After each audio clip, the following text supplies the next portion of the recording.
സങ്കീർത്തനം 37 അധ്യായം 24 വാക്യം മനോഹരമായ വചനമാണ്.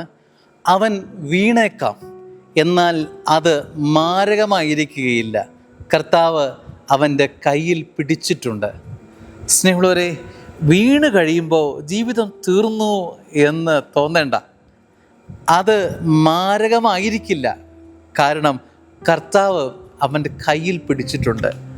സ്വർഗം നിൻ്റെ വലത്തുകരത്തിൽ പിടിച്ചിട്ടുണ്ടെങ്കിൽ പിന്നെ മകനെ മകളെ, നീ വീണെന്നല്ല, നീ തകിടം മറിഞ്ഞാലും നിനക്കൊന്നും സംഭവിക്കില്ല. ഇതാണ് ദൈവ പൈതലിൻ്റെ കോൺഫിഡൻസ്. ഒരു സങ്കീർത്തകൻ പറയുക, എൻ്റെ ജീവിതത്തിൽ ഞാൻ വീഴ്ചയിൽ മുൻപില്ല, വീണേക്കാം, പക്ഷെ വീണ അനുഭവങ്ങളൊക്കെ വന്നാലും ഒന്നും പറ്റില്ല. മാരകമായതൊന്നും ഒരു ദൈവ പൈതലിനെ സ്പർശിക്കില്ല. കാരണം എന്താ അറിയോ? അവൻ്റെ വലത്തുകരത്തിൽ പിടിച്ചിരിക്കുന്നത് ദൈവമാണ്, കർത്താവാണ്.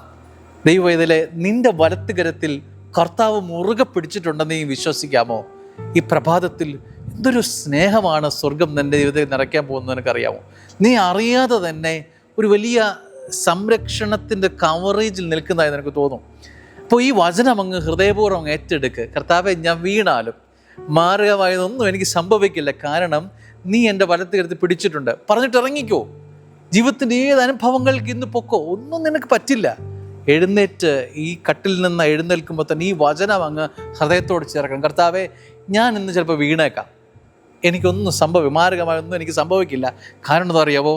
കർത്താവ് എന്നെ പിടിച്ചിട്ടുണ്ട്. ഇത് 10 പേരോട് പറയണം, ചുറ്റുമുള്ളവരൊക്കെ പറഞ്ഞു കൊടുക്കണം. ജോലിക്ക് പോകുമ്പോഴും, യാത്രയിൽ പോകുമ്പോഴും, പഠിക്കാൻ സ്കൂളിലേക്ക് പോകുമ്പോഴും, ടീച്ചറിനെ കാണുമ്പോഴും ചുറ്റും ഈ വചനം അങ്ങ് കൺവേ ചെയ്യണം. സ്നേഹമുള്ളവരെ, നമ്മളിൽ മാത്രമല്ല ചുറ്റുമുള്ളവരിലേക്കെല്ലാം ഈ കൃപ നിറയുന്നത് നമുക്ക് അനുഭവിക്കാനായിട്ട് സാധിക്കും. കർത്താവെ, ഞാൻ വീണേക്കാം, മാരകമായതൊന്നും എനിക്ക് പറ്റില്ല, കാരണം എന്താ?